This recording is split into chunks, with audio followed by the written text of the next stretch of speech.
Les IMAG Afrique et Europe, ils s'adressent vraiment à l'ensemble des acteurs de la communauté climat et biodiversité et ils permettent des échanges de bonnes pratiques entre les différents acteurs européens et africains.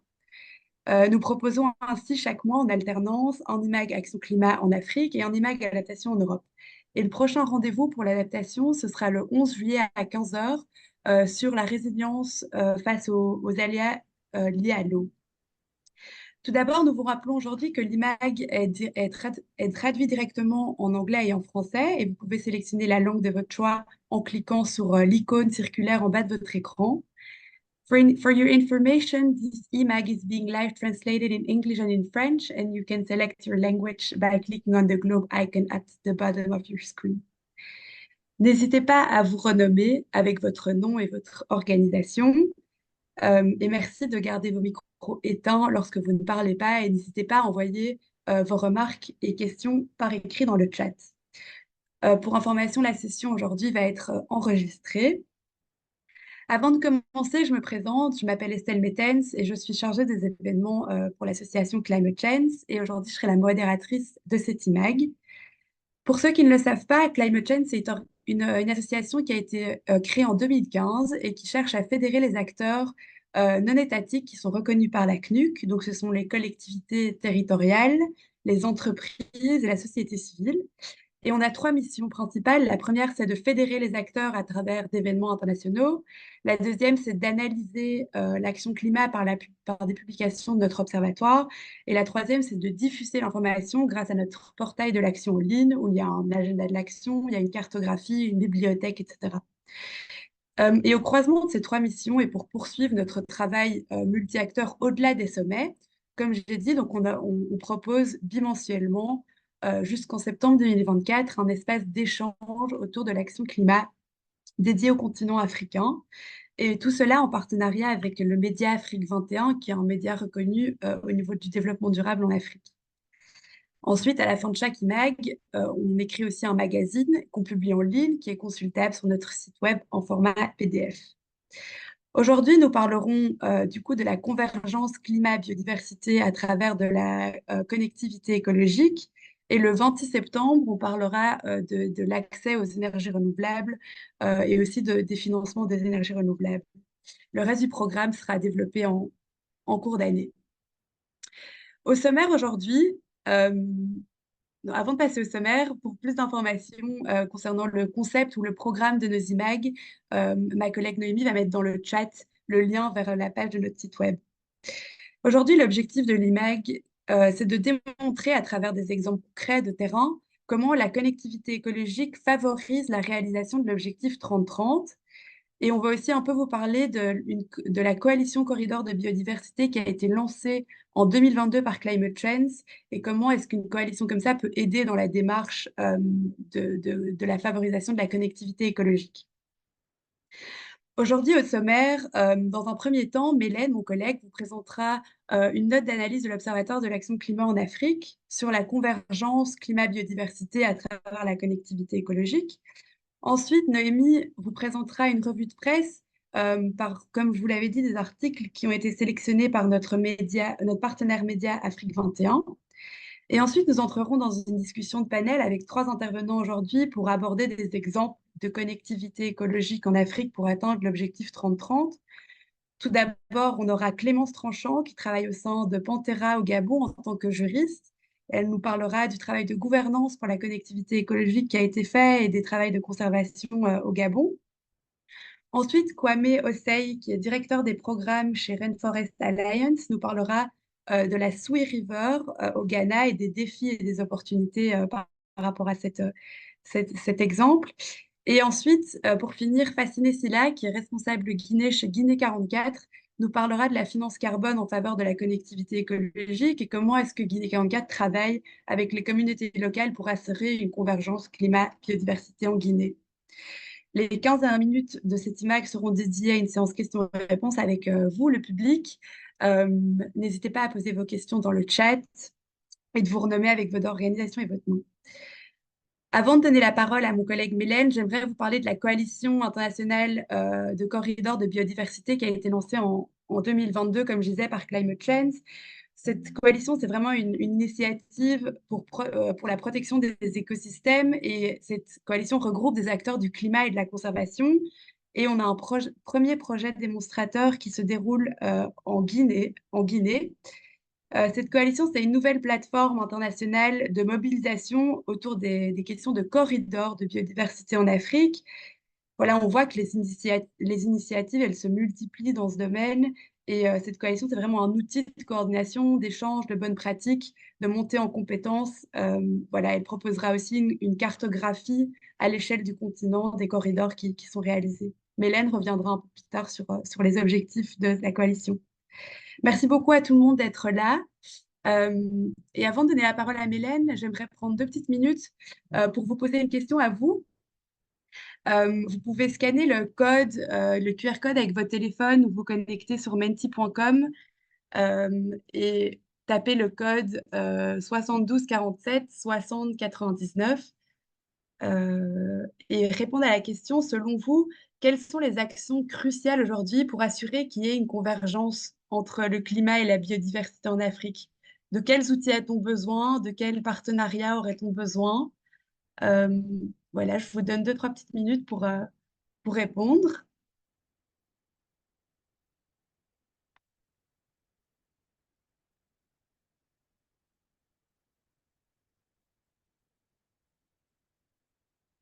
On voit la sensibilisation des acteurs locaux, je pense que c'est très important.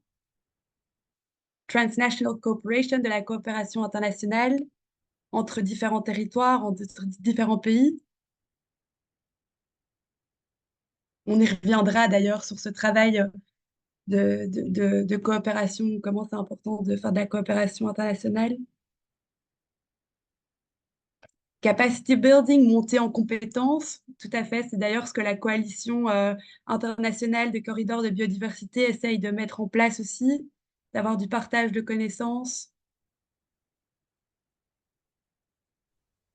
Voilà, c'est déjà des très bonnes idées. Merci beaucoup pour ça, pour cette introduction.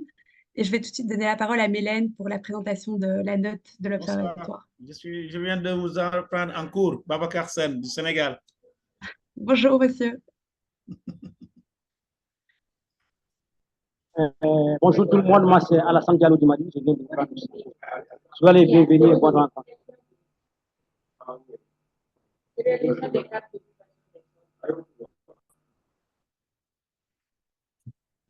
Merci à tous et à tous. Bonjour tout le monde. Je suis Mélène Assewassa Sama, chargeur de projet Action Climat en Afrique chez Climate Change. Et donc, cet après-midi, je vais cadrer un peu les débats avant que les discussions puissent se lancer dans le panel. Alors, avant de parler enfin, de la connectivité en tant qu'outil de convergence, il est important de revenir un peu sur des éléments contextuels et historiques en lien avec cette connectivité-là.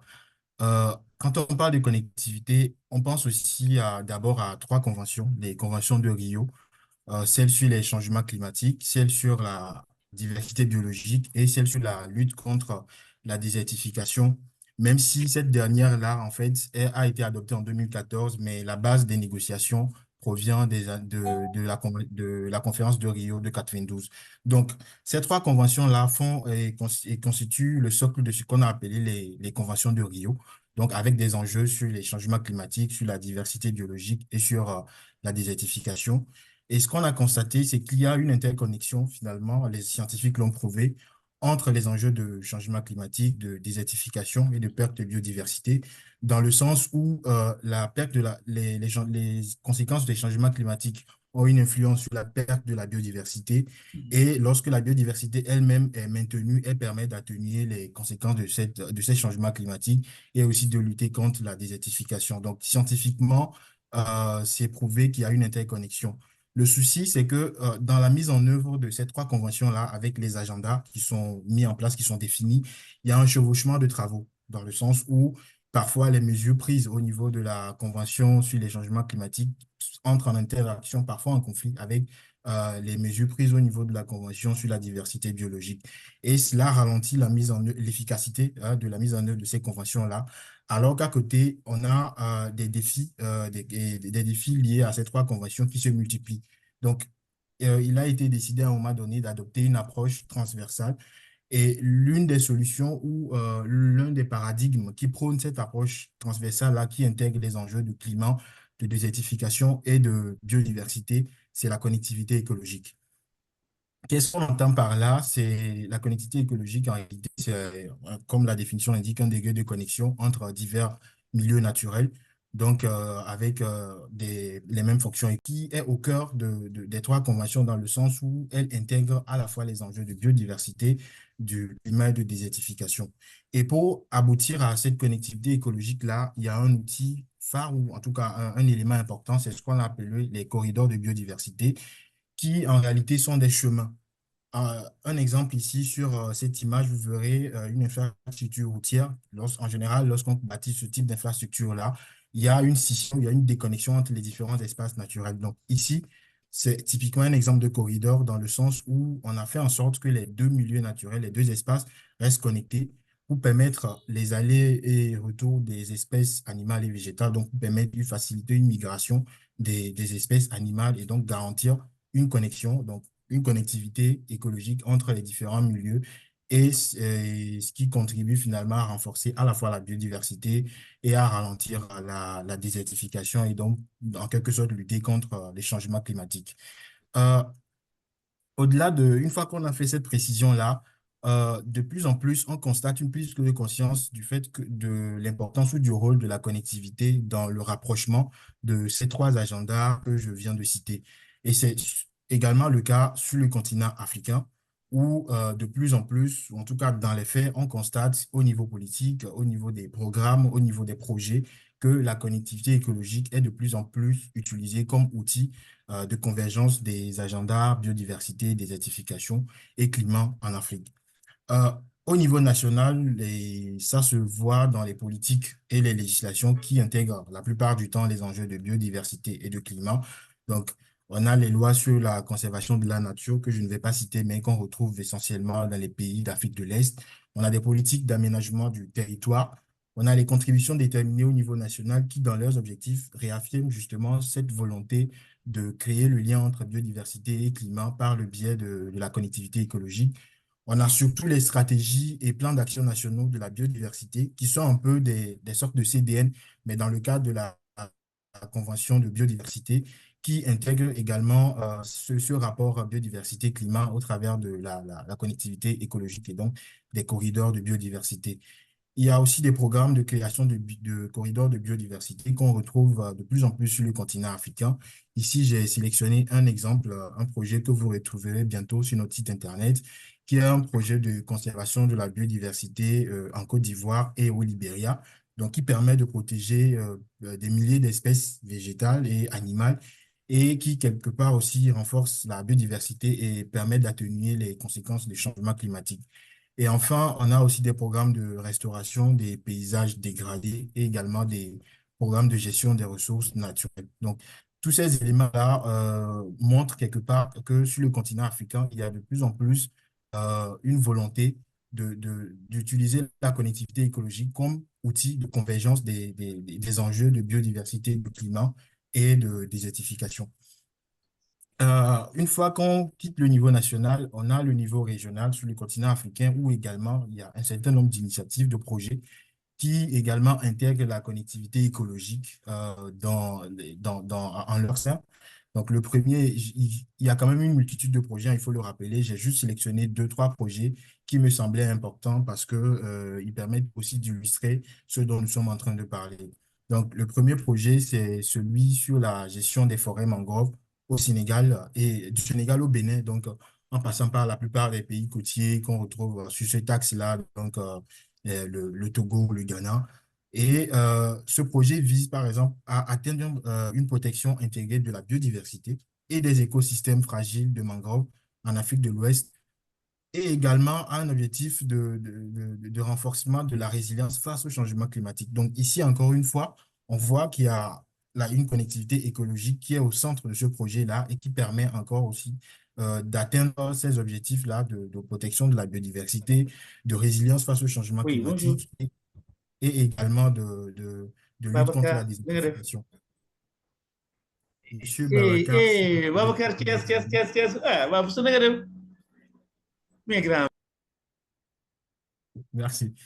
Alors, le deuxième projet, c'est le projet de Grande Muraille Verte qu'on connaît, que tout le monde connaît quasiment, et qui vise à restaurer les paysages dégradés, à séquestrer du carbone et également à améliorer la biodiversité. Donc, c'est aussi une initiative qui intègre enfin, qui est basée en réalité sur la connectivité écologique et donc qui relie les trois conventions. Je m'arrête un peu aussi sur ce projet pour dire que enfin, je l'ai choisi parce qu'il illustre de manière générale le propos sur la connectivité écologique comme outil de convergence.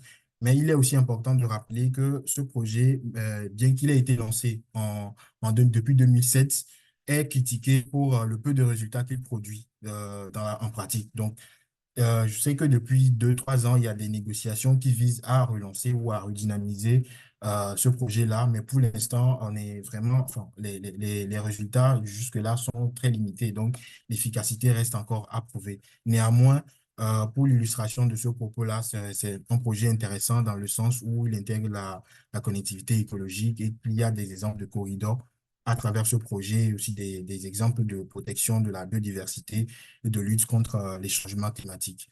Et pour finir, je tiens à rappeler aussi qu'au sein de Climate Change, nous portons depuis quelques années déjà un plaidoyer visant à la convergence de ces trois agendas-là, donc la biodiversité, le climat, la désertification. Et de plus en plus dans nos événements, notamment ce TIMAG ou dans les side events que nous organisons au sein des négociations internationales, nous travaillons à monter un plaidoyer allant dans ce sens-là. Et un autre élément qui montre ou qui permet également d'avancer dans ce sens, c'est la coalition dont Estelle a parlé, sur laquelle vous retrouverez tous les éléments sur le site Internet. Et donc, cette coalition-là qui permet aussi de travailler à rassembler l'ensemble des acteurs du continent africain qui travaillent sur les projets de connectivité, de corridors de biodiversité. Donc, nous avons actuellement un premier projet qui est démonstrateur qui a été lancé en Guinée et sur lequel nous communiquerons très prochainement. Donc, vous n'hésitez pas à faire un tour sur notre site Internet pour retrouver tous ces éléments-là. Merci. Merci beaucoup, Mélène, pour cette présentation et d'avoir posé le cadre un peu théorique de ce qui est fait aussi au niveau international. Je vais vite repartager mon écran. Hop,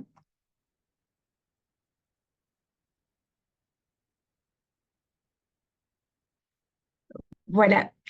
Avant de rentrer dans notre discussion de panel, j'aimerais donner la parole à Noémie pour la revue de presse des articles qui ont été sélectionnés par notre partenaire média Afrique 21.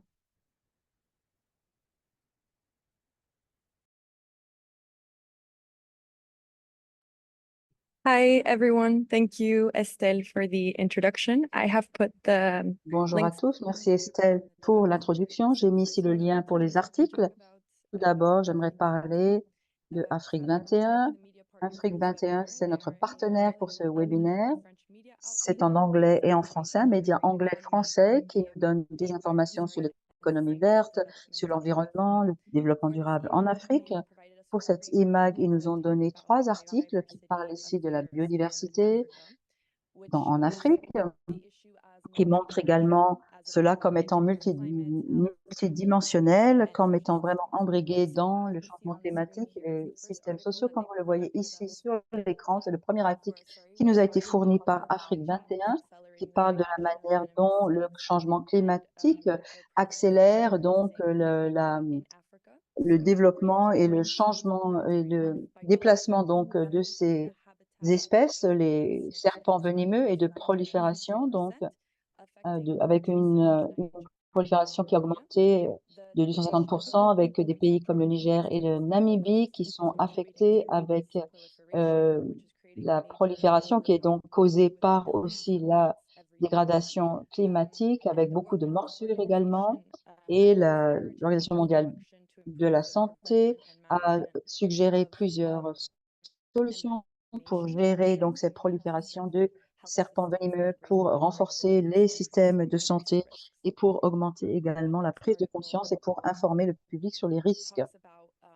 Deuxième article ici, qui souligne plutôt niveau élevé de déforestation au Cameroun, qui menace bien sûr la biodiversité et les droits des communautés locales dans une lettre ouverte écrite par plusieurs organisations des droits de l'homme et des droits environnementaux qui demandent donc une action rapide pour minimiser la déforestation, notamment dans les endroits plus vulnérables. Ce sont des activités pour notamment des habitations qui ont été détruites et qui ont donc menacé les droits des populations autochtones.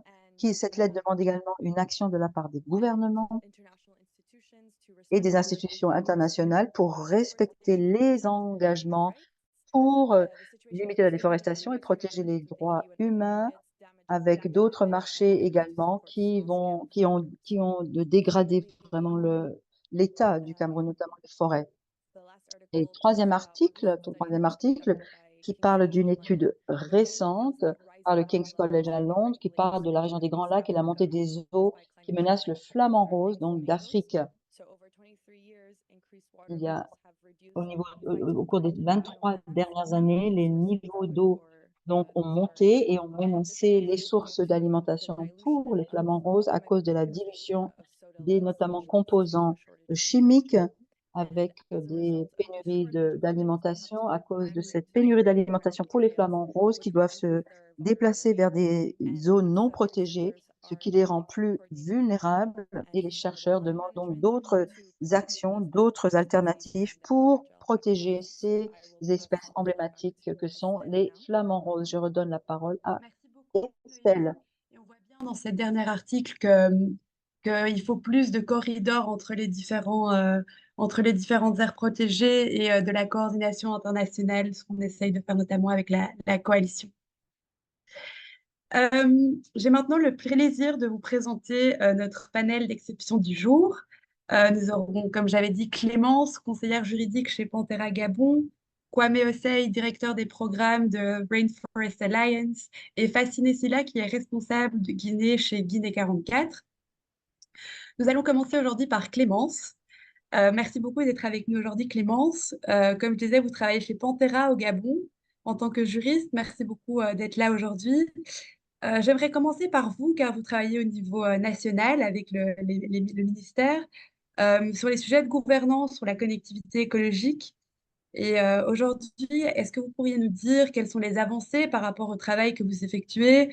Comment est-ce que la connectivité écolique entre-t-elle au sein d'instruments de politique publique au Gabon? Quel est le travail que vous effectuez chez Panthera? La parole est à vous. Merci beaucoup Estelle, bonjour à tous. Donc, je suis ravie de pouvoir intervenir sur ce panel. Donc, comme le disait Estelle, je vais vous parler aujourd'hui de la connectivité écologique au sein des instruments politiques publics, donc au Gabon. Je vous laisse passer au slide suivant. Voilà. Donc, alors ma présentation se déroulera de la manière suivante. Nous aborderons déjà la connectivité écologique comme un nouvel outil juridique.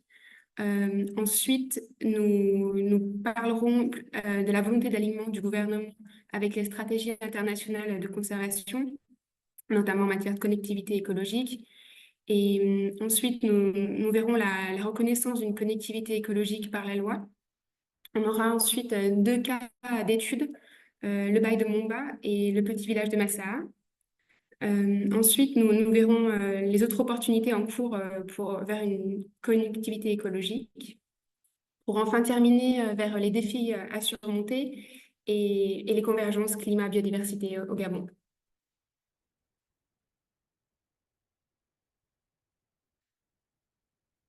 Alors, je fais une petite introduction sur le Gabon pour ceux qui ne connaîtraient pas ce pays.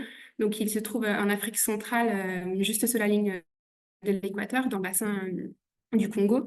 Donc, le Gabon a une énorme couverture forestière. 88% de son territoire est recouvert par la forêt tropicale. C'est un petit État parce qu'il est équivalent à l'Italie. On pourrait le comparer comme ça. Il fait 267 000 km². Et au Gabon, il y a seulement 2,3 millions d'habitants. Donc, c'est vraiment pas énorme. Et on a beaucoup d'espèces intégralement protégées au niveau mondial et au niveau national. comme les lions, les panthères, les pangolins ou les tortues imbriquées. Et on a également une flore qui est très abondante, avec des essences précieuses telles que le moabi ou le koumé. Merci. Alors, la connectivité écologique comme un outil juridique nouveau. Donc, je ne me donnerai pas de définition sur la connectivité écologique parce que Mélène a fait une très bonne définition. Mais si je peux résumer ça, c'est vraiment le mouvement sans entrave des animaux d'un point A à un point B. Et c'est vrai que c'est essentiel, cette connectivité écologique, parce que ça permet, par exemple, aux espèces de se reproduire et d'éviter la consanguinité. Donc, c'est vraiment fondamental. On peut reconnaître notamment la connectivité écologique dans plusieurs instruments juridiques internationaux, notamment dans le plan stratégique pour la biodiversité de 2011 et les objectifs d'Aichi. L'objectif numéro 11 qui évoque les réseaux écologiques et les aires protégées, et l'objectif 18 qui évoque la planification participative. Et ensuite, récemment, grâce à la conférence des parties de 2022 à Montréal, on a assisté à une réitérance des objectifs 30-30. Et voilà, donc le Gabon est signataire de la Convention sur la diversité biologique et la Convention sur la conservation des espèces migratrices. Le Gabon est en devoir de mettre en place les politiques 30-30. Donc il a le but de couvrir 30% de ses terres en aires protégées, 30% de ses eaux marines et 30% de ses eaux douces. Mais on voit pour l'instant que c'est encore une notion qui est assez nouvelle. Donc voilà. Et si vous pouviez passer au slide suivant. Donc alors, on remarque au Gabon qu'il y a une volonté d'alignement avec les stratégies internationales de conservation, notamment avec plusieurs lois qui ont été promulguées il y a quelques années, comme en 2001 avec la loi sur le code forestier, la loi de 2014 qui porte le code de l'environnement et la loi de 2005 sur le code des pêches, et ce qui a permis au Gabon de protéger 14,7% de ses zones terrestres et 26,3% de ses zones marines. En l'occurrence, ils ont pas réussi encore à protéger les eaux douces. Vous avez une petite carte du Gabon pour voir l'état des aires protégées au Gabon. Voilà, slide suivant, s'il vous plaît. Hop. Alors, on voit également une volonté d'alignement avec les stratégies internationales de conservation en matière de gouvernance, parce que l'objectif 18 d'Aichi recommande une planification participative des communautés locales dans la gouvernance. Et le Gabon, jusqu'à présent, a réussi à mettre des processus de cartographie participative avec les communautés, notamment lorsqu'il s'agit de délimiter des nouvelles zones de conservation, des zones de chasse ou des zones de pêche. Cependant, dans le cadre juridique, il existe pour le moment uniquement une gouvernance étatique des aires protégées qui s'instrumentalise avec l'Agence nationale des parcs nationaux, dite la NPN. Vous pouvez voir, ce sont des pygmées là sur les photos. Ouais. Alors, on tend vers une reconnaissance d'une connectivité écologique dans la loi, parce qu'en ce moment, on est en train de travailler depuis plusieurs mois, on peut dire, sur la révision du code forestier. Donc, on est en phase finale du projet de loi. Là, ça devrait incessamment sous peu, c'est la semaine prochaine ou la semaine d'après. Donc, dans ce projet de loi, on a pu intégrer de nouvelles notions, comme la notion de réseau écologique, qui est impérative pour mettre en place une connectivité écologique efficace, et la notion de corridor, qui est assez nouvelle comme notion ici au Gabon, et les autres mesures efficaces de conservation. On va mettre également en place des nouveaux types de gouvernance, comme la gouvernance communautaire, la gouvernance partagée et la gouvernance privée. Allez-y. Ouais. Alors, je vais vous présenter, donc il y a 2 cas d'études, dont le bail de Momba, qui est notre cas d'étude principal.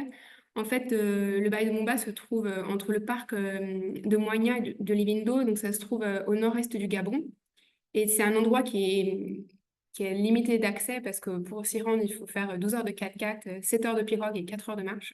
C'est dans un ancien volcan. Et vous voyez les éléphants là, et en fait, il y a un point d'eau, il y a énormément de minéraux dedans, donc les éléphants viennent s'abreuver. C'est assez spectaculaire à voir. Et donc l'idée, ça serait vraiment de créer une aire protégée dans ce bail pour protéger toute la faune parce qu'on a des espèces emblématiques comme les panthères, les gorilles, les chimpanzés ou encore les bongos. Et de permettre de créer cette aire protégée et de le lier au parc de Moigna et de Livindo, donc créer les premiers corridors au Gabon. Et ça permettrait d'intégrer le réseau écologique gabonais. Donc ce projet a été vraiment un exemple important pour nous maintenant durant la rédaction du projet de loi. Vous pouvez passer au slide suivant, s'il vous plaît. Alors, un autre cas d'étude qui est peut-être connu de vous en Afrique, c'est le cas de Massaha. En fait, c'est une communauté de 300 habitants qui est très bien organisée, qui se situe dans la province de Luboué-Vindo, au Gabon, donc toujours nord-est du pays. Et en fait, ils prônent depuis un petit moment la reconnaissance d'un statut juridique pour leur communauté. Ils aimeraient avoir leur propre gouvernance et gérer leur propre aire protégée. Donc, et c'est surtout dans le but de préserver leurs sites sacrés et les anciens villages, qui est très important au Gabon, l'ensemble culturel. Et évidemment, la pratique de la pêche la pêche, la chasse et la cueillette de manière durable. Et ça permettrait en fait une reconnaissance de ce statut juridique, d'éviter les malentendus avec les concessions forestières, parce que le Gabon, c'est un petit pays, mais il est couvert de permis forestiers. Et c'est vrai que si on ne respecte pas le droit des communautés, leurs droits coutumiers, leurs droits et leurs besoins aussi, c'est compliqué. Donc voilà, une gouvernance communautaire, ça permettrait vraiment l'autonomisation des communautés locales. Ils pourraient prendre leurs propres décisions, faire appliquer leurs règles traditionnelles. Et ils sont reconnus vraiment comme des acteurs majeurs dans la conservation. Et voilà. Donc ce projet également fait partie du projet de loi que nous sommes en train de réviser en ce moment, enfin de créer. Vous pouvez, ouais, le slide suivant. Alors, on a d'autres opportunités de connectivité aussi au Gabon.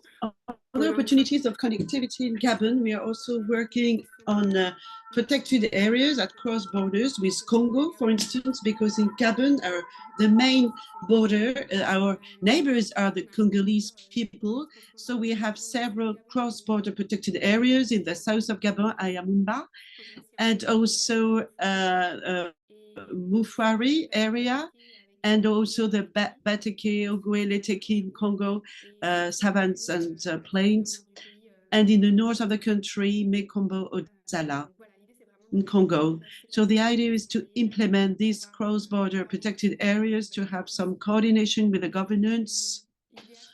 D'autres mesures efficaces de conservation. Donc ça, c'est encore plus nouveau. C'est assez fragile comme notion. On essaie de l'insérer là dans le code forestier. Et en fait, ça permettrait à des séries de conservation, des zones de compensation ou des zones de haute valeur de conservation d'être reconnus, de faire partie des 30-30 et d'être reconnus comme des... voilà, enfin, d'être reconnus comme des zones de conservation. Donc, ce serait l'idéal, en fait. Slide suivant. Alors ensuite, évidemment, comme dans tout État, il y a des défis à surmonter.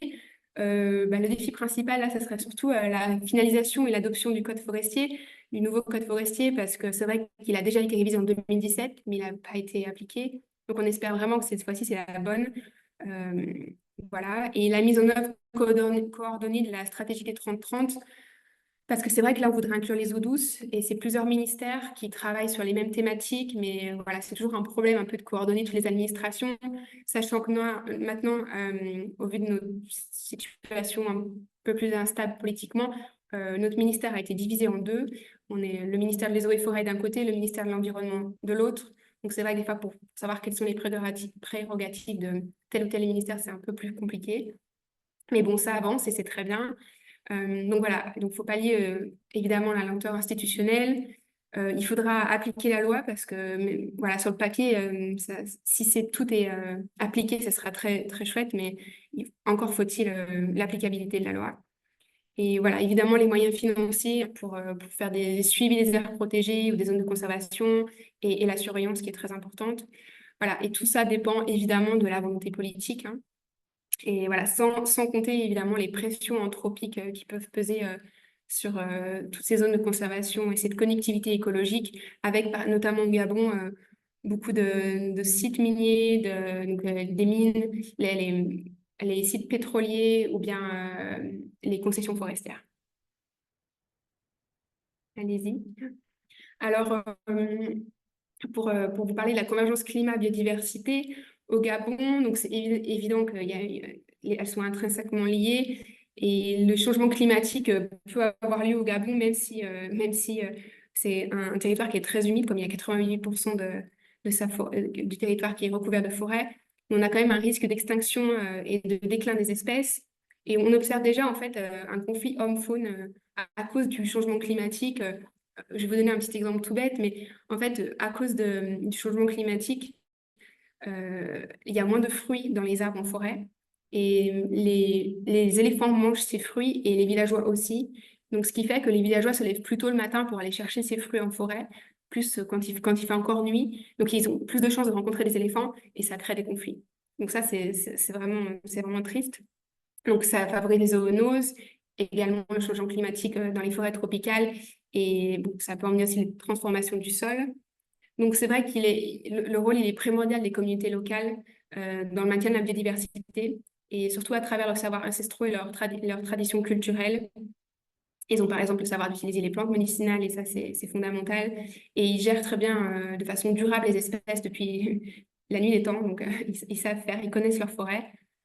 Et également, on peut s'apercevoir que les services écosystémiques sont générés par les aires protégées et les AMSES. Ils fournissent de l'oxygène, la nourriture, ou bien ils peuvent filtrer l'eau ou rafraîchir l'air. Le slide suivant. Donc, en conclusion, pour le Gabon, donc le Gabon a fait des avancées considérables. Donc, s'aligne avec ses instruments et ses obligations internationales dans la conservation. Et il a déjà été un acteur majeur dans la préservation et la valorisation de l'environnement et de son environnement. Et je pense qu'il est sur la bonne voie pour continuer. Voilà, il faut juste qu'il continue à réviser ses lois, adopte les décrets d'application et surtout passe à la mise en œuvre du réseau écologique et de la gouvernance communautaire. Le slide suivant. Voilà, donc merci pour votre attention et voilà, et à Kiba, comme on dit ici en Kota. Merci. Merci beaucoup, Clémence. Et je pense que c'est toujours intéressant de commencer une discussion par montrer comment est-ce qu'au niveau national, des lois sont mises en place, etc.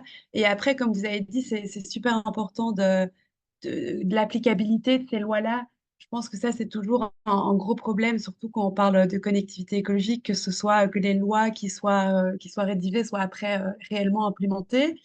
Et je pense qu'on peut voir ça par le projet euh, que Kwame va nous présenter. I'll switch in English to present Kwame. Kwame, Je vais passer à l'anglais pour vous présenter Kwame. Il est le directeur des programmes mondiaux chez Rainforest Alliance et il a travaillé sur des projets locaux au sujet de la convergence entre le climat et la biodiversité. Il a travaillé tout particulièrement sur le projet de la Sui River Landscape au Ghana concernant la mise en place de corridors écologiques pour assurer la connectivité et les co-avantages entre le climat et la biodiversité. Qu'est-ce que vous pouvez nous dire donc, de ce projet de la Sui River Landscape, du fleuve Sui? Merci beaucoup pour votre invitation et j'aimerais dire que ce projet devient plus concret. Nous avons des stratégies et nous déployons des efforts pour gérer le changement climatique et la crise liée à la crise de la biodiversité. Maintenant, je vais vous parler plus précisément de mon projet au Ghana, où on travaille sur des corridors écologiques et le changement climatique et quels sont les défis et les opportunités de ce projet Sui River. Eh bien, dans ma présentation, je vais vous parler du paysage autour de la Sui River, du fleuve Sui. Je vous parlerai du changement climatique et des défis et des opportunités liées à ce changement climatique et aux corridors écologiques. En ce qui concerne le fleuve Sui, situé au Ghana, comme vous pouvez le voir sur la carte, eh bien, il est vraiment transfrontalier avec la forêt en jaune du Ghana et de la Guinée. En Afrique de l'Ouest, on a énormément de forêts qui sont réparties sur différents pays qui constituent la biodiversité de l'Afrique de l'Ouest.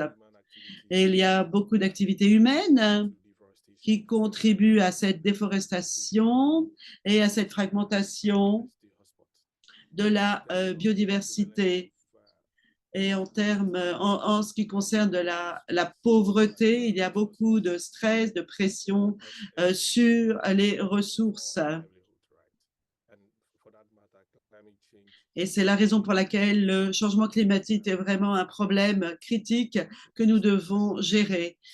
Diapo suivante. Là, vous avez une présentation du fleuve Sui, qui fait partie du hotspot de biodiversité en Guinée, à côté du Ghana, dans la région du Nord. Et cette zone, au total, on parle de 362 673 hectares qui se situent entre deux hotspots de biodiversité et dans le programme du Ghana. Et l'importance de cette connectivité biodiversitaire est présente dans tout ce hotspot de l'Afrique de l'Ouest.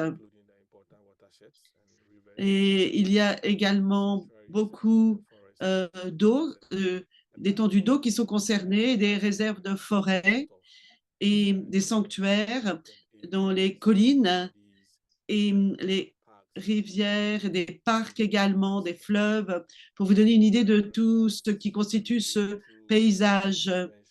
Donc,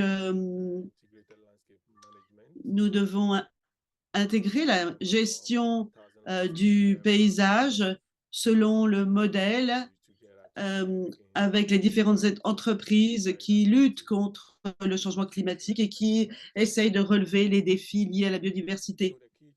Les points principaux de cette crise que nous avons pour la biodiversité et le changement climatique, c'est tout d'abord l'interconnectivité qui nous conduit à un cycle vicieux parce qu'on a le climat qui change et on perd de plus en plus de biodiversité. Et si on ne s'en occupe pas, on va perdre encore plus de biodiversité qui va encore entraîner et augmenter le changement climatique. En ce qui concerne la présence humaine, l'application humaine, on peut parler des activités liées à l'utilisation de la terre.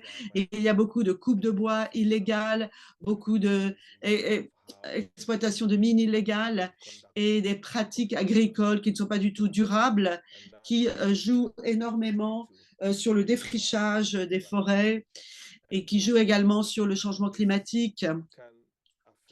Et cette déforestation ou défrichage élevé peut également se traduire par beaucoup de fragmentation de l'habitat, des écosystèmes, de la biomasse et de la perte en matière de diversité, ce qui a une incidence sur, comme on l'a déjà vu, comme Clémence l'a déjà présenté au Gabon. Diapo suivante. Eh bien, quelles sont les répercussions si on ne gère pas ces défis? Il y aura d'abord une pauvreté rurale. Le changement climatique s'est manifesté dans d'énormes inondations ou des sécheresses qui a un impact sur notre production de cacao avant Noël. Si vous regardez la saison du cacao dans les zones de production du cacao, eh bien, la productivité a vraiment chuté. La crise le prix du cacao est donc très élevé. La crise était vraiment très aiguë et le changement climatique a vraiment affecté cette production de cacao. C'est vraiment une situation très grave. Bien sûr, les fonctions écologiques sont également impactées, à savoir la floraison, la production des fruits, la dispersion, la pollinisation, la régénération, l'émigration des espèces animales sauvages et enfin une perte de connectivité. Et donc, il est vraiment urgent de prendre des mesures d'échelle pour relever ces défis et améliorer les corridors écologiques. Diapo suivante, eh bien, et on s'est retrouvé, il faut se retrouver dans des situations pour améliorer et générer des transformations. Tout d'abord, il faut regarder et voir comment on peut mettre en place cette gestion des paysages intégrée avec des services et des fonctions liées aux écosystèmes. Deuxièmement, mettre en place des pratiques agricoles durables afin de promouvoir des systèmes de production alimentaire durables à long terme, en particulier minimiser les effets négatifs pour la production du cocoa, et puis restaurer les écosystèmes forestiers. Diapo suivante. Quelles sont donc les opportunités qui se présentent à nous sur le plan écologique et pour mettre en place des corridors écologiques? Eh bien, il y a d'abord un changement transformatif en place grâce à la structure de gouvernance depuis quelque temps afin d'encourager des partenariats concernant les paysages et pour accélérer les solutions en matière de gestion des paysages à grande échelle. Et donc, nous avons un board, un conseil de gestion des paysages maintenant qui a bien été créé et institutionnalisé. Et le but, c'est de donner accès aux outils, de financer et d'avoir des réseaux nécessaires pour réussir au niveau des paysages. Et ça, au niveau des paysages, nous ne le faisons pas seuls. Nous avons mis en place de solides partenariats et collaborations avec des partenaires qui, comme vous le voyez sur la diapo, il y a des organisations de consommateurs, des entreprises, des investisseurs et d'autres organisations, tout cela pour la préservation des paysages. Et toute cette structure doit aider la gouvernance qui est ainsi structurée. Diapo suivante. Alors, en plus de la structure de la gouvernance que nous avons mis en place, nous pensons également qu'il est très important de regarder tout ce qui est durable en matière d'agriculture. Donc, on promeut énormément l'agriculture régénérative pour voir comment on peut produire des aliments et des habitats en pleine santé et favoriser la diversité. Nous, on s'est également impliqué dans le FMNR qui s'occupe de la régénération naturelle pour les agriculteurs. La Milice Excelsia, par exemple, avec Iroko, Triploquiton, Scéroxylon, Wawa, tout cela, ce sont donc des projets. Également, on a comme objectif de réduire la pauvreté en aidant les agriculteurs à produire davantage et à mieux intervenir, et aussi davantage, on agit sur la protection des forêts avec des accords concernant nos réserves forestières et des zones protégées. À deux niveaux. Au niveau national, il y a des lois que l'on doit appliquer, et puis plus localement, on a des statuts pour les zones protégées. Ensuite, pour améliorer la canopée, les arbres, on veut restaurer cette canopée dans tout le paysage en mettant en place de l'agroforesterie et la reforestation avec des corridors écologiques, différentes variétés d'espèces, d'arbres indigènes pour les ramener et développer davantage et préserver notre biodiversité. Et puis à la fin, pour finir, la diversification des plantes, diversité, amélioration, pour être en phase avec les priorités des moyens de subsistance et dans l'intérêt des habitants. Tout cela pour au niveau de nos paysages et des corridors écologiques. Diapo suivante, eh bien, où sont nos efforts? Eh bien, voilà. Je peux vous dire qu'on a commencé ce projet du fleuve Sui en 2015 avec des efforts d'abord centrés sur la déforestation, la pauvreté, le changement climatique et la perte de la biodiversité.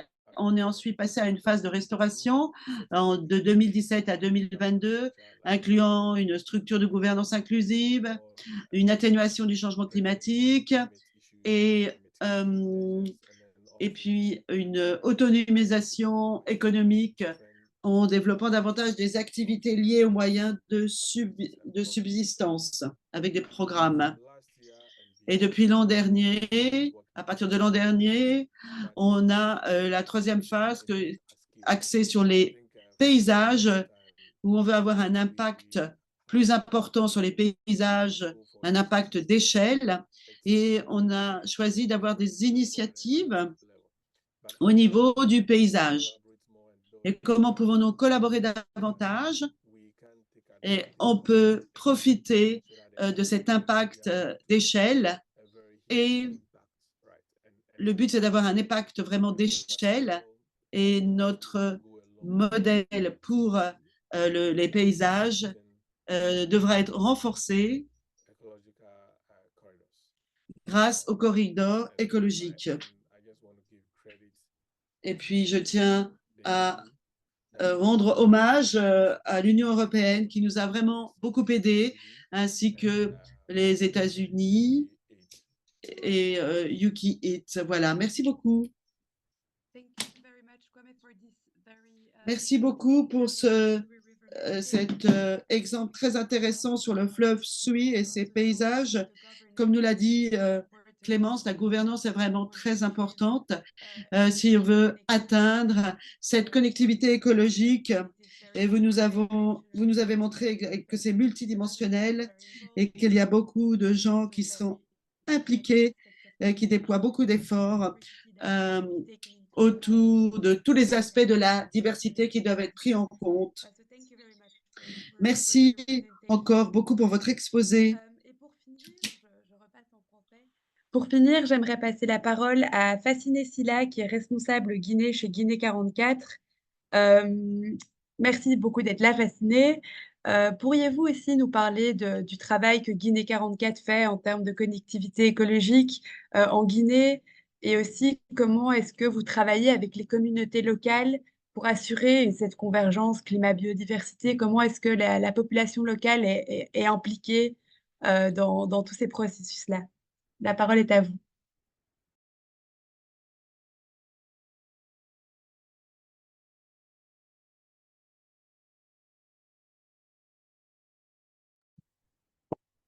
Excusez-moi, je n'avais pas réactivé le son. En ce qui est pour ce qui est de Guinée 44, le travail sur la connectivité écologique, effectivement, nous travaillons sur la protection et la conservation des forêts et des cours d'eau pour vraiment, avec une approche systémique d'appui des collectivités locales et des communautés. Donc, à travers un travail de terrain que je vais devoir vous présenter. Alors, la présentation va s'articuler sur les points suivants. Nous allons faire une brève présentation de Guinée 44, du pays, dans notre pays d'implantation, c'est-à-dire la Guinée-Conakry. En troisième lieu, nous allons vous parler du projet SONEA 2, qui est un projet concret de connectivité écologique, de la protection de l'environnement et de la biodiversité. La démarche crédit carbone pour la pérennité des actions que nous menons. Et puis, les essences des plants que nous plantons. Et puis, le suivi après la plantation de ces espèces bien sûr. Alors, pour commencer, Guinée 44 est créée depuis 1984, 14 déjà, dans le cadre de la coopération décentralisée entre Nantes Métropole et la commune urbaine de Kindia. Et c'est une association des communes, ici aujourd'hui de 6 communes avec la commune de Kindia. Et nous intervenons sur les thématiques d'accès à l'eau et à l'assainissement, sur le développement agricole et rural, l'éducation à la citoyenneté, la protection de l'environnement, la biodiversité et le climat, mais aussi la formation et l'insertion socio-professionnelle des jeunes. Donc, pour commencer, la Guinée, appelée autrefois Château de l'Afrique occidentale à cause de sa pluviométrie, est répartie en 4 régions naturelles. Selon les derniers recensements généraux de la population est estimée à 12 millions d'habitants avec 245 000 km². C'est un pays à majorité jeune, de moins de 65% de jeunes, et avec une grande potentialité des ressources naturelles importantes, notamment bauxite, l'or et le fer. Et nous avons des fleuves, des montagnes et puis des ressources assez prédominantes dans le secteur agricole qui emploie plus de 80% de la population. Alors, notre vision dans la démarche du projet SONIA, en fait, c'est un nom qui a été donné à notre projet par la population locale que nous accompagnons à travers notre territoire d'intervention qui est la Basse-Guinée. Donc, nous avons une approche systémique qui vraiment, à travers laquelle nous agissons sur les causes profondes de la détérioration des écosystèmes à travers la restauration des sites dégradés et avec une approche à long terme parce que nous travaillons en étroite collaboration avec les collectivités locales parce que Guinée 44, dans notre territoire d'intervention, nous participons à l'élaboration et à la présentation des plans de développement locaux. En fait, ce sont des outils de planification de toutes les collectivités et à travers lesquels les projets sont identifiés, notamment les priorités et les projets prioritaires. Donc, nous avons une méthodologie assez durable qui s'appuie sur le renforcement des capacités des acteurs locaux, notamment quand je parle par exemple, d'identification des projets, on parle notamment sur les plans de développement locaux, mais aussi la mise en œuvre de ces actions, on s'appuie sur les compétences locales pour vraiment mettre en place les projets. Donc, en ce qui concerne ce projet SONIA, qui est un projet qui consiste à déployer une stratégie territoriale de protection de l'environnement dans le Grand Kindia. Dans le Grand Kindia, c'est la commune urbaine et 4 collectivités locales qui est composée de 240 000 habitants. Et on travaille spécifiquement sur le reboisement des cours d'eau et ce sont effectivement des sites censés être dégradés et puis priorisés par les collectivités locales. Et dans ce cadre du projet spécifiquement, nous travaillons à la plantation de 20 000 plants le long et les têtes de sources de 8 cours d'eau. Ensuite, nous travaillons dans le renforcement de la conscience écologique à travers la sensibilisation des élèves des écoles en synergie avec un autre programme que nous avons. Et au sein de 8 établissements scolaires, et nous touchons environ 4 000 enfants. Et à travers eux, ils touchent les parents, la population avoisinante de l'école et puis de leur localité également. Ensuite, nous travaillons dans la diffusion des foyers améliorés, comme j'ai eu à le dire. Dans ce volet, nous accompagnons les très petites et moyennes entreprises pour la diffusion des foyers améliorés avec des matériaux spécifiques durables pour effectivement appuyer une filière locale. Et puisque c'est la population n'a pas les mêmes niveaux de vie. Et on appuie aussi la diffusion des foyers en banco, qui a quand même une efficacité énergétique un peu plus que les foyers traditionnels de pierre. Et tout cela avec un appui à la gouvernance locale, parce que nous, d'abord, non seulement nous faisons des plaidoyers auprès des collectivités afin que celles-ci intègrent dans leur plan de développement locaux, qui constitue l'outil primordial de mise en place des politiques de public locales. Et donc, nous appuyons à travers les plaidoyers, mais aussi à la mise en œuvre de leurs plans de développement locaux à travers et spécifiquement la protection de l'environnement, à créer des cadres de concertation afin qu'ils prennent en compte, afin qu'ils soient renseignés des problématiques de la déforestation, de l'action climat, des conséquences des changements climatiques et comment s'y adapter. Et du coup, pour effectivement, comme vous le savez, après le retrait et dans un souci vraiment de durabilité, nous avons, en plus du fait de s'appuyer sur des solutions locales, nous avons initié, pour permettre de financer les actions futures, nous avons initié des actions de crédit carbone qui, pour nous, constituent un moyen de lutte contre la pauvreté, mais améliorer la santé de la population, participer à l'émancipation des femmes, développer des activités économiques.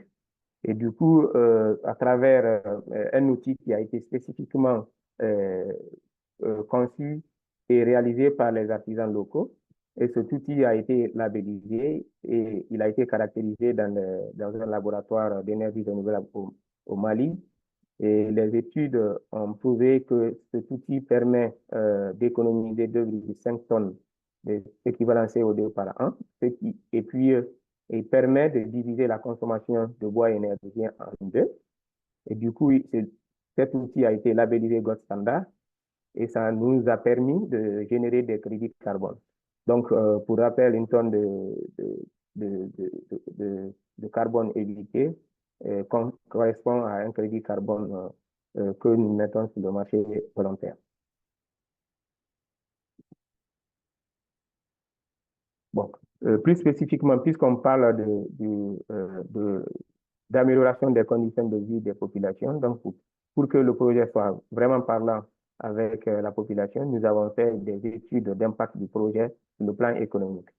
Donc, sur le plan économique, nous avons fait des études qui ont prouvé que la consommation du fait d'utiliser ces foyers améliorés permet de diviser par deux la consommation de bois et ça permettait de faire une économie annuelle par ménage de 200 €.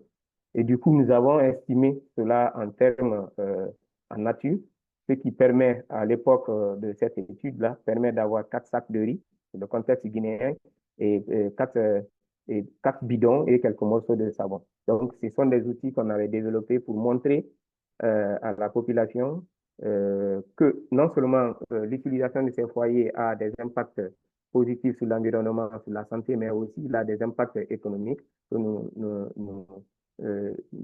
faisons à travers ces présentations. Et du coup, en termes de reboisement, nous avons, dans ce projet, il est prévu de reboiser la première partie, nous avons reboisé 24 hectares. Et durant tout le long du projet, du début jusqu'à maintenant, cela a permis de séquestrer, d'éviter plutôt 42 000 tonnes de CO2. Depuis 2014, nous avons le PDD. Et puis, ce qui est équivalent à plus de 190 000 km de voitures. Et puis, 40 000 m² de chantier. En termes monétaires, les crédits carbone ou les contributions pour la biodiversité nous ont permis de générer 170 000 € de crédit carbone. Et ces projets et cet argent est réinjecté dans les projets effectivement de reboisement, de diffusion des foyers améliorés et de la pratique d'agroécologie afin d'accompagner la population, plus particulièrement les femmes, pour leur autosuffisance alimentaire. Donc, par rapport au reboisement, alors il y a un travail de fond qui est fait à travers non seulement à l'identification des essences à planter. Nous travaillons avec les collectivités qui définissent les critères d'espèces de plantes qu'elles veulent. Et la population aurait souhaité que ça soit des plantes à croissance rapide non seulement pour des fins énergétiques, mais aussi pour des boîtes d'œufs, mais que ça soit aussi effectivement, puisque les feux de brousse sont récurrents, donc il faut que l'espèce qui le désire soit des espèces qui résistent aux feux de brousse et qui résistent au stress hydrique. Mais aussi, il faudrait-il que les espèces choisies soient des espèces qui soient compatibles pour implantation dans la zone d'intervention du projet qui est la Basse-Guinée, mais aussi approuvé par le ministère de l'Environnement, qui est le ministère tutelle en termes de la protection de l'environnement. Donc, vous voyez, en termes cette espèce, dans le cadre du projet, c'est le Mélina qui a été plébiscité par la population locale pour effectuer le reboisement. Et comment on fait pour effectivement, parce que en Guinée, il y a beaucoup de campagnes de reboisement, mais derrière, il n'y a pas de suivi. Et de notre côté, comment on fait pour effectivement s'assurer que ce qu'on fait est bien suivi? En fait, on travaille en partenariat avec une ONG locale. Et du coup, à l'identification des sites d'abord, il y a des conventions qui sont passées avec les collectivités afin que le site soit protégé. Et on fait des appuis pour vraiment protéger ces sites en faisant des pare-feux, en appuyant les collectivités à mettre en place des systèmes de pare-feu pour éviter que le site, il y ait des feux de brousse volontaires ou involontaires. Et on fait des coordonnées GPS pour montrer aussi en utilisant des groupes F, ça pourrait nous permettre de présenter, par exemple, à la population quelle a été l'évolution du couvert végétal les 10 dernières années. Et du coup, la population se rend compte effectivement la vitesse de la dégradation du couvert végétal de la localité pour vraiment prouver ce qu'ils ont dit de façon scientifique. Donc, après cette plante, il y a une base de données du nombre de plants par site. Il y a cette base de données qui existe. Un an après, donc généralement en Guinée, c'est le mois de juin qui est constitué comme le mois de planting. Donc, un an après, c'est-à-dire l'année suivante, le mois de juin, on fait un comptage systématique de ces plants qui ont survécu. Et après, derrière, pour une motivation, il y a une prime qui est versée par plant pour l'effort que la collectivité a consenti pour la protection de ces plans-là.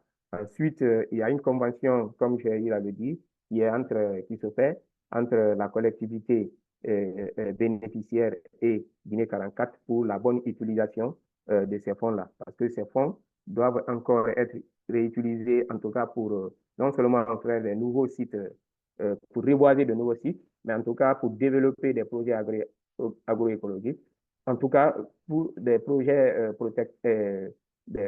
pour la protection de l'environnement.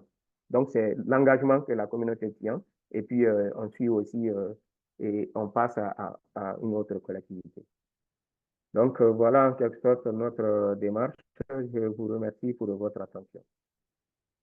Merci beaucoup, Fasciné, pour ce projet très concret, pour ces projets très concrets qui sont faits chez Guinée 44. Et on travaille aussi beaucoup avec Guinée 44, notamment pour notre projet démonstrateur de la coalition des corridors de biodiversité. C'est un partenaire très important et merci beaucoup pour toute la collaboration. Euh, il nous reste quelques petites minutes. On peut prendre une ou deux questions de l'audience. Mélène, je te laisse la parole et ne nous quittez pas parce qu'on aura encore une petite question Menti à la fin pour savoir ce que vous voudriez voir dans nos prochaines éditions des IMAG. Euh, donc voilà, n'hésitez pas à poser vos questions dans le chat. Mélène, je te donne la parole. D'accord, merci Estelle. Alors, j'ai vu une question de Madame Alozi, je crois. Est-ce que vous voulez prendre la parole pour la poser directement?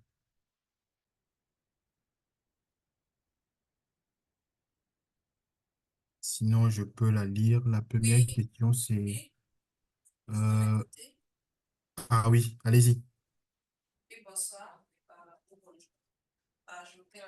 Chumé, je viens du Rwanda. J'ai suivi les présentations de tous les présentateurs venant du Gabon, si je me souviens bien du Gabon, de Guinée et de la troisième pays, je ne me souviens pas.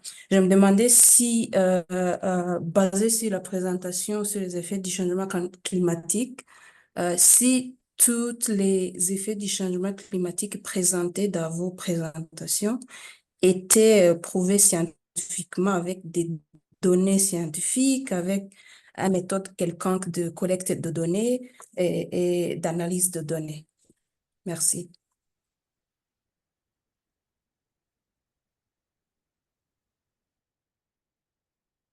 Est-ce que quelqu'un veut prendre la parole?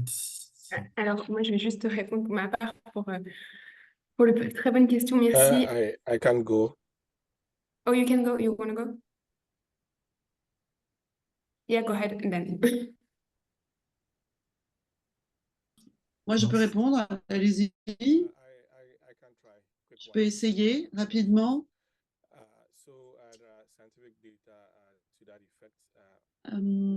Les données scientifiques, eh bien, en agroforesterie, on est dans une zone agroforestière, tropicale, avec, où le cacao pousse très bien. Et là, le changement climatique a un impact et nous avons les données de cet impact du changement climatique qui montrent que la productivité du cacao a changé. Et à terme, nous aurons des volumes beaucoup plus faibles. Et ces données montrent bien que peut-être il y a 3 ans, on avait des informations sur la production annuelle. Là, je parle du Ghana. Il y avait entre les milliers de tonnes et les millions de tonnes. Maintenant, on fait 500 tonnes métriques au lieu de 1000 tonnes métriques. Donc, on a vraiment des données scientifiques qui peuvent vous démontrer l'impact du changement climatique, parce que c'est vraiment le cas. Je peux également partager d'autres données scientifiques si vous le souhaitez. Merci.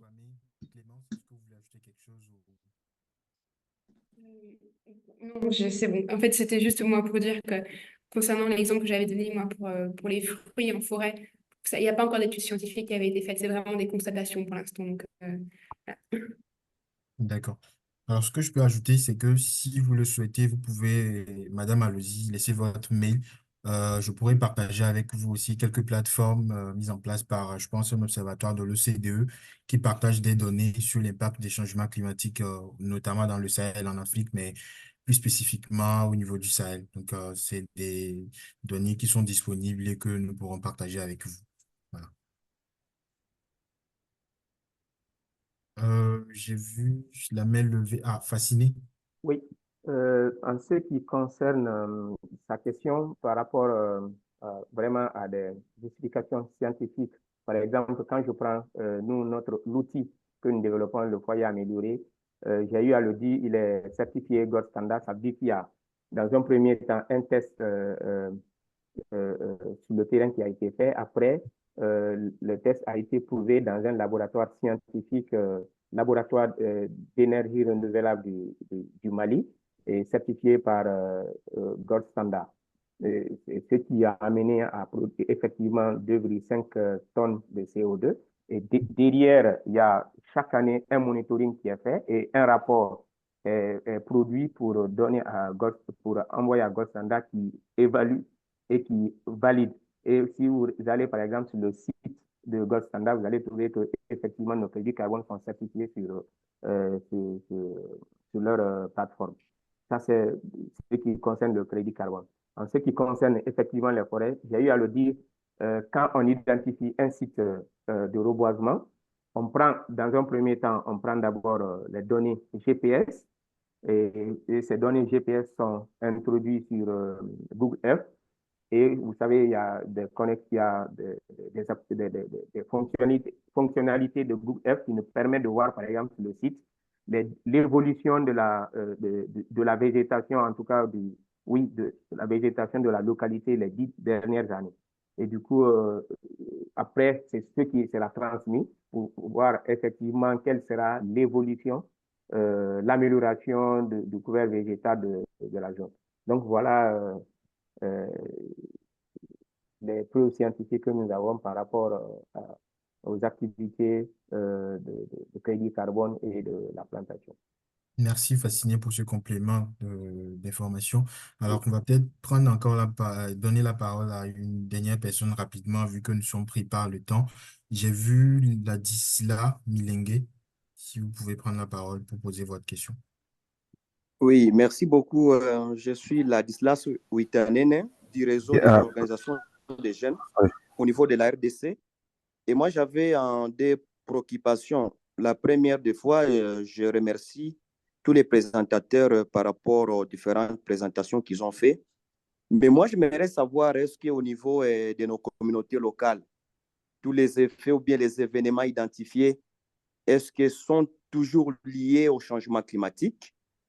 Ça, c'est la première question. Et la deuxième question, j'aimerais savoir, dans nos activités que nous faisons, peut-être il y a d'autres collègues qui associent en fait, par exemple, les reboisements ou la restauration des arbres fruitiers dans leurs activités. J'aimerais savoir, ils utilisent quel type d'arbres fruitiers. Peut-être nous autres, on peut aussi s'en approprier et vulgariser dans nos communautés locales. Merci beaucoup. Merci. Est-ce que un membre du panel veut prendre la vie, Fasciné? Peut-être que je vais répondre à la dernière partie qui consiste les arbres fruitiers ou en tout cas comment on identifie les arbres. Et en tout cas, nous, en fait, notre approche est vraiment terrain et participative. Donc, du coup, quelles que soient les espèces, ce sont les communautés qui identifient. Une fois que les communautés ont fait leur choix sur une espèce, soit énergétique ou fruitière, on valide avec le service déconcentré du ministère de l'Environnement qui, à travers vraiment des preuves scientifiques, atteste que effectivement ce type d'espèce peut bien donner sur le terrain. Donc, les communautés identifient et les services déconcentrés du ministère de l'Environnement valide et nous procédons au reboisement. Voilà l'approche que nous développons sur le terrain, spécifiquement à Guinée-Conakry. Merci beaucoup. Est-ce que Kwame ou Clémence voudrait ajouter quelque chose?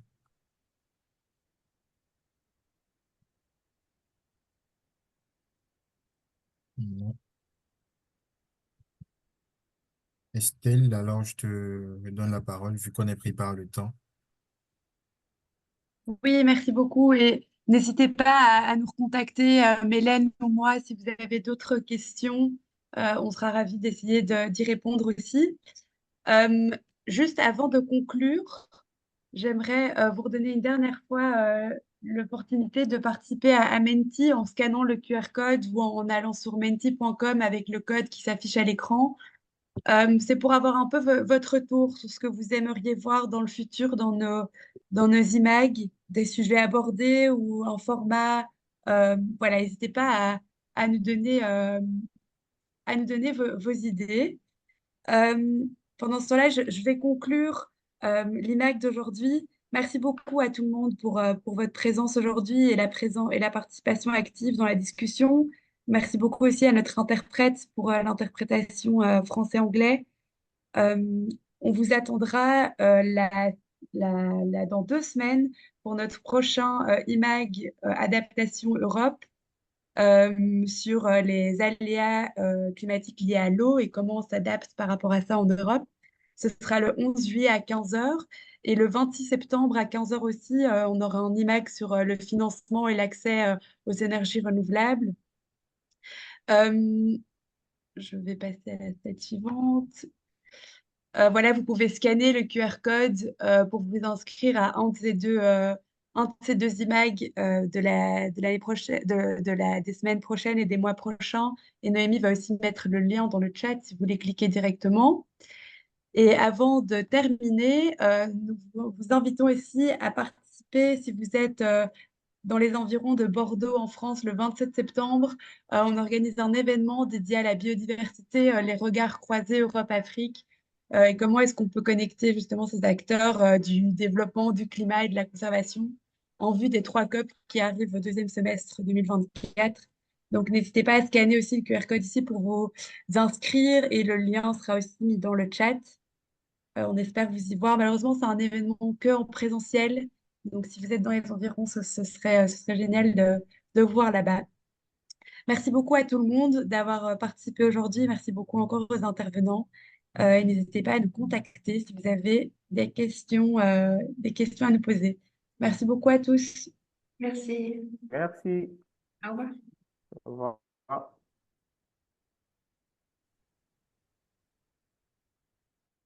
Au revoir. Merci, au revoir.